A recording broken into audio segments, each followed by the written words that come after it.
¿Qué tal, personas? Yo soy Cheto y hoy vamos a hablar de lo sucedido por el operativo en contra del Mencho. El 22 de febrero del 2026 será recordado como uno de los días más importantes de la historia reciente de México.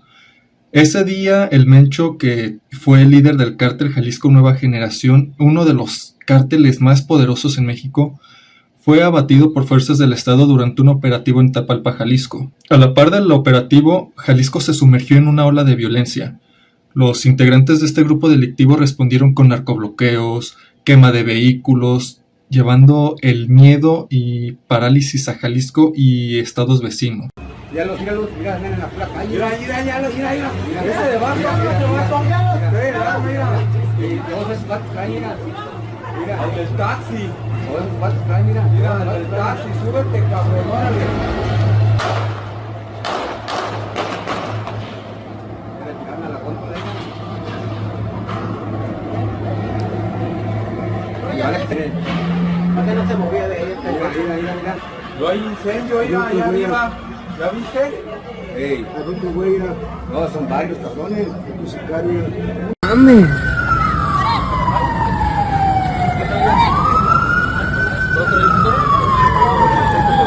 ¿Un chavo contigo?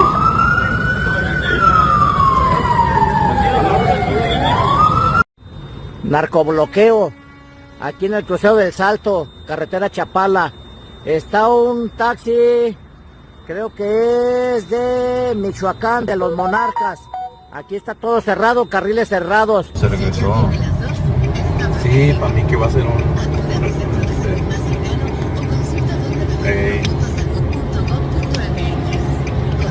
Fue un momento en el que el miedo dejó de ser una estadística y se convirtió en algo palpable para millones de mexicanos. Pero hay algo todavía más curioso de este episodio.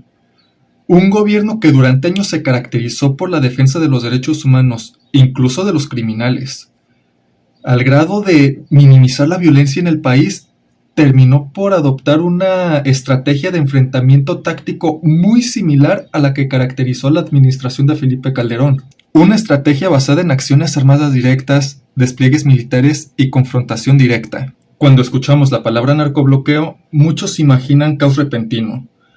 Pero la realidad es que no son acciones improvisadas, son operaciones tácticas del crimen organizado. Un narcobloqueo es una acción coordinada de grupos criminales donde bloquean carreteras, avenidas, accesos estratégicos con vehículos robados, camiones o autos quemados.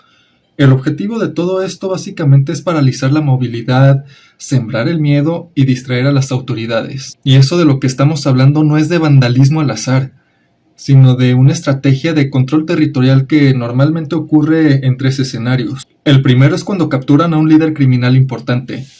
El grupo se mueve rápidamente para presionar al Estado y mostrar poder. El segundo es cuando las autoridades entran a una zona dominada por el narco.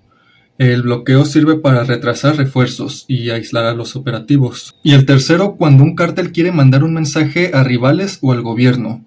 Es propaganda violenta, una demostración pública de poder. Los narcobloqueos no buscan solamente detener el tráfico, buscan detener la sensación de seguridad, porque cuando una ciudad entera se paraliza, el mensaje es totalmente claro, que ellos pueden apagar el país cuando quieran.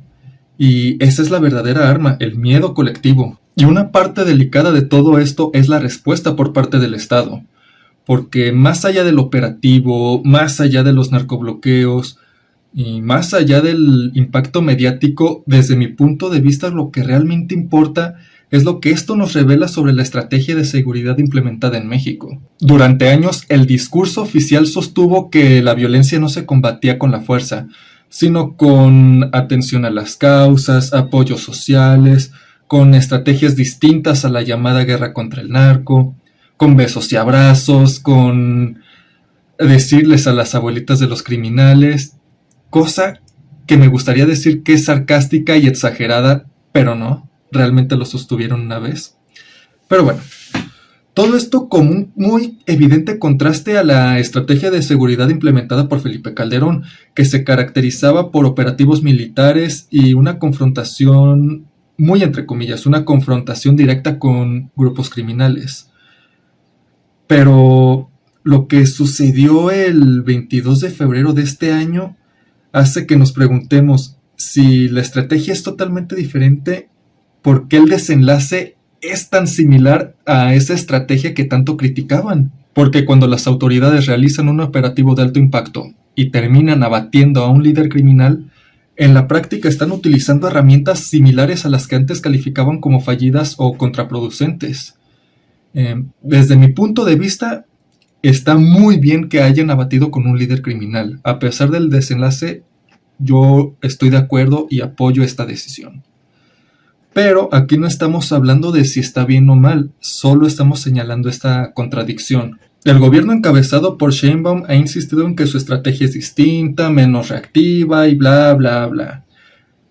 Pero eventos como este ponen bajo presión ese discurso porque muestran que cuando la violencia escala, el Estado se ve obligado a recurrir a lo inevitable, a recurrir a la fuerza. Esto demuestra algo que puede incomodar a cualquier fan de Calderón o a cualquier fan de AMLO. Y es que combatir el crimen en México muy rara vez permite soluciones puramente sociales o soluciones puramente militares. Es necesario recurrir a una mezcla de ambas.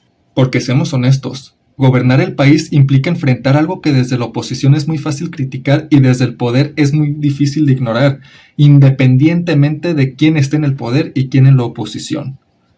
Los cárteles no solo son grupos criminales, son grupos armados, financiados y organizados que disputan territorio al Estado. Más allá del operativo, más allá del líder criminal y más allá de la narrativa política, lo que queda es el impacto en el ciudadano común. Porque mientras analistas discuten estrategias y funcionarios dan declaraciones, quienes realmente viven las consecuencias son los ciudadanos de a pie que quedaron atrapados entre bloqueos, incendios y disparos, negocios que tuvieron que cerrar temprano, personas que solo querían llegar a su destino y terminaron escondiéndose en el caos, o personas que estábamos preocupadas porque nuestros seres queridos pudieran volver.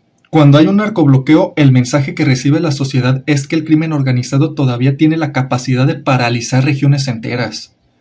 Y ese mensaje pesa muchísimo más que cualquier conferencia de prensa. Porque muchos ciudadanos no evaluamos la seguridad en gráficas oficiales ni estadísticas anuales, sino con dos simples preguntas. ¿Puedo salir tranquilo?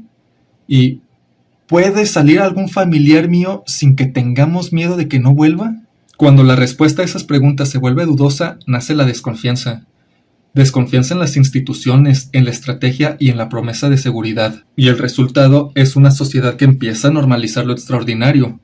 Y el problema es que al empezar a normalizar narcobloqueos o balaceras ocurre algo grave, que es que empieza a dejar de exigir seguridad como un derecho y empieza a aceptarla como un privilegio. Y ese es el impacto real, no solo un líder criminal menos o un operativo más, sino una prueba de estrés en la relación entre el Estado y la ciudadanía.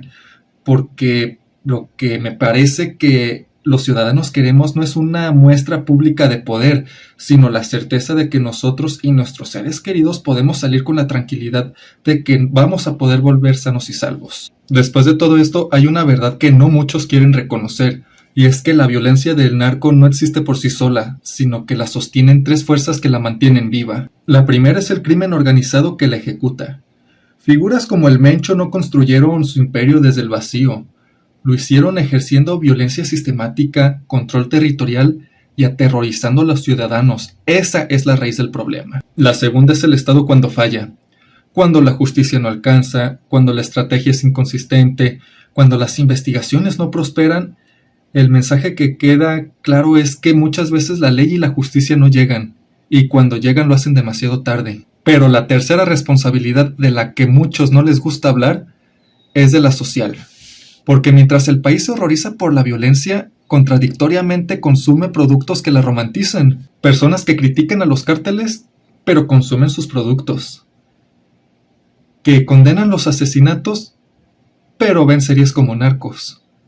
Que condenan la violencia, pero cantan narcocorridos. Y es que no pueden exigir paz mientras aplauden la estética del crimen. No pueden pedir justicia mientras idolatran a un criminal.